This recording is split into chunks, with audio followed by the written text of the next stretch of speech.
கிறிஸ்துவுக்குள் அன்பானவர்களே, இயேசு கிறிஸ்துவின் அன்பின் ஆழமும் அகலமும் ஆராய்ந்து முடியாது. உண்மையான பாசத்தை மனுக்குலத்தின் மேல் பகிர்ந்ததுனால தான் ஒட்டுமொத்த பாவ நிவாரணியாய் இயேசு சிலுவையிலே தொங்கினார். ஆமென். நீதிமொழிகள் 26:23 நேச அனலை காண்பிக்கிற உதடுகளோடு கூடிய தீய நெஞ்சம் வெள்ளி பூச்சு பூசிய ஓட்டை போல் இருக்கும். அன்புக்குரியவர்களே, உண்மையான அன்பின் தன்மைகளை சாலமோன் மிக தெளிவாக இவங்க விவரிக்கின்றார். நேச அனலை காண்பிக்கிற தீய நெஞ்சம். நேசம் என்பது மனிதனை சுட்டு பொசுக்குவது அல்ல, மனிதனை காயப்படுத்துவது அல்ல. நேசம் அல்லாவிட்டால் அன்பு மனிதனை மனிதனாக காண்பிப்பது. வேதம் சொல்லுது, அன்பே பெரியது, அன்பு சகலத்தையும் தாங்கும், அன்பு சகலத்தையும் சகிக்கும். அன்பு ஒருபோதும் அநியாயத்தில் சந்தோஷப்படாது, அக்கிரமத்தில் பிரியப்படாது. உண்மையான அன்பு ஒரு இருதயத்தில் இருந்தால் மாத்திரமே அது நேச அன்பை வெளிப்படுத்தும் இருதயம். இல்லாவிட்டால் தீய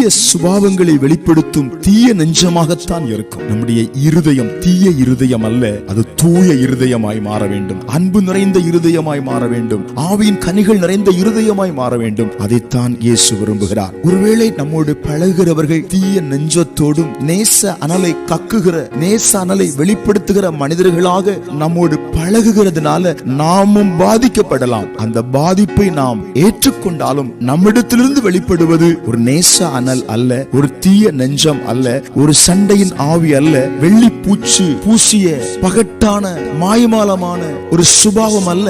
நிஜத்தை நிஜமாக வெளிப்படுத்துவோம். எல்லாவற்றையும் கர்த்தர் பார்த்துக் கொள்ளுவார். நாம் அன்போடு உண்மையான நேசத்தோடு பழகுகிறதுனால இயேசுவின் சுபாவம், இயேசுவின் அன்பு நம்முள் வெளிப்படுகிறது. அதனால நாமும் ஆசீர்வதிக்கப்படுகிறோம், நம்மோடு பழகுகிற மக்களும் ஆசீர்வதிக்கப்படுகிறார்கள். ஆமென். எனவே மறுபடியும் இந்த காலை வேளையிலே, ஆண்டவரே, ஒரு வெள்ளி பூச்சு பூசிய ஒரு பகட்டான வாழ்க்கை என் வாழ்க்கை அல்ல, நேச அனலை காண்பிக்கிற ஒரு உதடு என் உதடு அல்ல, தீய நெஞ்சம் என் நெஞ்சு அல்ல.